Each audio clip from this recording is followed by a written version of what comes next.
Okay, welcome back to the ZT Audio channel. Once again today, taking a look at the Roland Fantom, the new Roland Fantom, and this is the third in a series of videos on how the effects work on the Fantom. This will probably be the last in this series.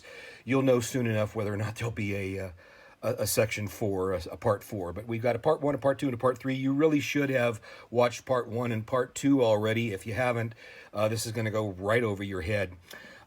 As usual, what we'll do is we'll start with an initialized scene. In this case, I'm using C74 just because it's there. If you don't know how to choose an initialized scene or how to initialize a scene, I would suggest to you that this video is not for you. You really kind of need to know the basics of operating your Fantom before getting into any of this. If we hit the zone view, we'll see that every one of our zones, if an initialized scene, starts with a acoustic pop piano. If I turn up the sound, you'll hear a little bit of reverb on that because by default, that's how it's set up. We're going to go ahead and stick with zone 8 here, and I'm going to go to the single zone view just for grins. And again, if you don't know how to do that, this probably isn't the video for you either. You need to know the basics first. To edit effects, I'm going to hit Menu, and then I'm going to hit Effects, Edit. And we've already, in part 1, gone over the MFX section and how you can set an effect per tone and how that's saved with the tone. We went over configuring the IFX section and how you can gang these in serial or parallel and the goodness that you can get out of that. And those are saved at the scene level. Now we need to kind of go on to a little different concept, and I started to talk about this, I think, in the last video, and that is how we've got kind of an upper signal path and a lower signal path here on the Fantom for the effects. And you'll notice here that this upper path, main, goes all the way over to the master effects section and then out to the main output, and the chorus and reverb come out of here into the master effects section and then go out to the main output. Those are all things that are settable. You know, we could, for instance, as I've shown in previous videos, we could set that to IFX or the sub output or some other output.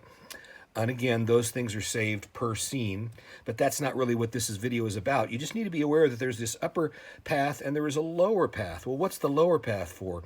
If you can see on the screen here, and I think you can, that is for the chorus and the reverb. There is a global chorus and reverb setting per scene. It's saved at the scene level, and all the settings that have to do with that chorus and reverb are saved as well. So if I go in here and you'll see, you'll hear a little bit of reverb on that. If I turn the reverb off, no reverb, and I don't think there was any chorus to speak of really configured on that, but so we can turn it on and off, right? But that doesn't sound like there's much of a reverb. Why isn't there any reverb going on there? Part of that is the way that these other effects are set up to send to that chorus and reverb section of the effects. And that's kind of like on a soundboard. If you've got a send effect for a chorus and or a reverb, you can set a send level per tone. You can set the chorus and the reverb level. And I've got these cranked up all the way, and you say, well, gosh, those are cranked up all the way. How come I'm not getting any reverb? We'll show you that in a second. You can also do the same thing with the IFXs. Those have got chorus and reverb sends on them. You notice those are cranked up all the way too, but we're not really getting that much reverb or chorus, right? Well, why not? Well, our sends are cranked up all the way. Let's edit here. Oh, wait a minute. There is a master send on the reverb itself, the final send, so to speak. Now we got a little bit more reverb going if we crank that up. Well, let's really crank it up all the way. The volume level or the mix level of the reverb. And now you'll see we're getting an awful lot of reverb. And if we crank up the chorus, we'll get something similar happening. Let's choose a chorus that's a little bit more obvious, and let's edit that. And let's set the chorus level up to 127. I always like to turn that noise off. And now you notice that there's a chorus. Turn that on and off. You can turn the reverb on and off. And the chorus. There's the chorus. No chorus. Reverb. No reverb. And again, these master levels here, you can set, with your fingers. You can select it and do it with the dial. There's all kinds of ways you can do this on the Fantom. So you've got a lot of little things to configure here. Now notice that in this case, I've set at the tone level, I've got a lot of chorus being sent and a lot of reverb being sent. If I crank those down, say I don't want any chorus at all I want is reverb. Oh. Something's going on here. What happened? I turned the reverb off. Well, let's turn it on. Let's go back here. And now we can alter the amount of that reverb that we want, from nothing all the way up to these giant blooming reverbs, and people always want to know how you get those. Same thing with the chorus. That is just more or less the send from the zone. If I wanted to, I can also take an IFX section and I can edit that, and I've got a chorus and a reverb level send for that as well. Now that I've brought that into this structure, now I'm getting a lot of reverb. And if I were to take these out, you'll notice how it's not quite as much.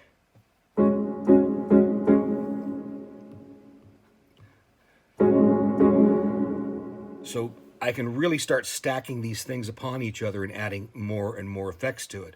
Well, you might say that's not exactly the reverb effect that I want. So let's go in here. Let's edit it. We've got the SRV 2000 reverb. We've got lots of different kinds of reverbs we can choose from here. As always on the Fantom, you double-click something, it'll call up the whole selection of things that you've got here. Let's say I use the Integra reverb. That's fine. Let's say I use the Hall, the plate, pre-delay 26 milliseconds, and the time of the reverb. Let's turn that all the way up to 10 seconds.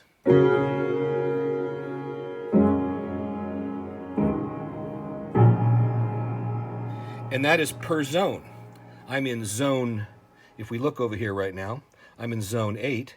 If I were to choose zone 7 instead, notice that the reverb is not mixed in the same way as it would be if I moved over to zone 8. Boom. And my structure changes and my whole mix of that reverb changes along with it. So this is how you can get a lot of reverb on one zone, very little reverb, of course, on another zone, and that is saved, that configuration, both the sends from the zone as well as the sends from the IFX 1 and 2 and how this is routed, that is all saved as a part of the scene. Okay. Now, one thing that isn't saved as a part of the zine, and I'm going to turn this all of this off, so this will be a little bit more obvious. Turning all the effects off, multi-effects off, everything. So I've got a dry piano now, and that is this master effects section. This master effects section is not saved as a part of a tone, and it's not saved as a part of a scene. It is, however, saved at the system level. And here's what it's good for.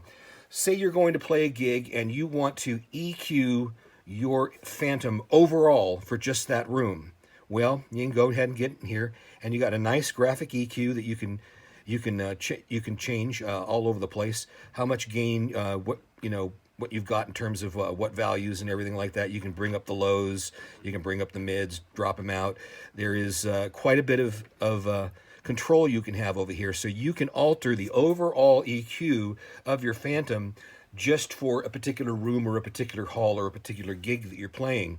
The same thing with a compressor. You might want certain compression settings for a particular gig or a particular recording studio or something like that, to be able to alter it to match the settings of a board or whatever the recording engineer wants. And you want that to be an overall setting for the Fantom. And at the same time that you got that EQ and that compressor, you've also got a final, what's called a TFX. And the TFX is a final effect that you can put on there. So you've got another equalizer. You got another equalizer you can use, for example. So you can add a little bit more EQ to it. And this is tweakable to a wide degree. You have other things, double click. You could add things like low boost, filters, auto wah, a flanger. Some of this, I think, is not as useful for an overall or global setting on the thing. I don't know how you'd want to have a global setting that's delay that you would use in all cases on all sounds, for instances. I don't see how that would be useful, but it's there if you want it. But one of the more useful things, though, is to use the equalizer.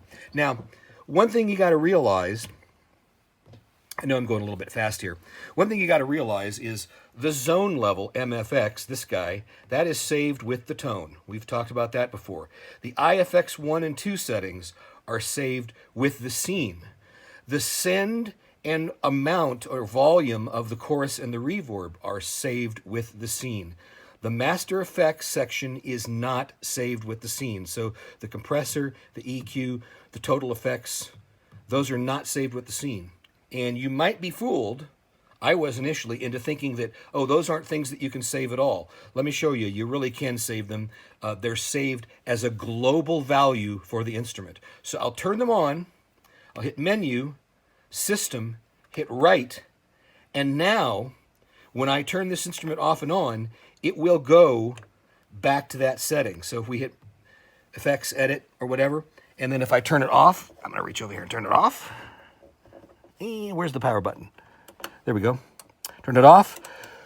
We're going to boot the Fantom up, and it's going to take a little bit of time here. Sorry that we're going to wait while this is happening, but I want you to see this happen. I'm a little taken aback by videos where people speed things up or they edit them just so that you save time. I know this is a little bit of a waste of time. It's about 30 seconds or so to see the Fantom boot up, but I want you to actually see it happen. So we start the machine up and we saved as at the system level those global effects. And when the Fantom comes up, we'll see that regardless of what scene we're on, those global effects, that master effects section, those effects are in place. Like for instance, right now I'm on piano, the A001, the very first thing that comes up. Hit master effects, and hit Menu, effects, edit. And you'll see that my compressor, my EQ, and my TFX are all turned on. If I head out of here and I select a different scene, you'll notice that in my effects, these are all still turned on because it's saved as a global setting for the keyboard. Let's go ahead and turn those off. Hit Menu, System, Write. I'm going to exit out of that just for grins. And you'll notice that again, I'm going to turn the keyboard off. Power switch, and now turn it on. We're going to wait that 30 or 40 seconds, and you're going to listen to me blab. If you want to, go ahead and use the fast forward button. I won't be insulted if you don't want to listen to me drone on while this is happening, but I don't want there to be just dead air here. So we're watching the Roland boot up. We saved the system. We did a system write, a system level write. So what that means now is those master effects are saved as a global section, a global setting for the entire keyboard, no matter what scene you're on. And when that comes up, we'll see that it's at the setting that I saved it at, okay? Here we go. And we'll hit Menu, Effects, Edit, and you'll notice that it's now turned off regardless of which scene I select. If I go into Menu, Effects, it's turned off. So we've got a number of different things here. We've got things that are saved at the zone, at the tone level. We've got things that are saved at the scene level. And we have things that are a global setting for the entire keyboard that we just set those and they are there until we change them and write them at what would be the system level here. We'd hit Write. So when we're going to edit the effects, we would go ahead and say we're going to edit effects. If we make a change to the tone, we're then going to go ahead and say write tone, and that would save that, okay? We're not going to do that, though. If we made a change to things in the scene level, we would back out of here. We'd be in our scene, and we'd hit write, and we'd hit scene. We'd write the scene, and we'd change those scene level settings. And if we're going to change the master effects, we'll hit Menu, System, and hit Write there, and it'll save those settings.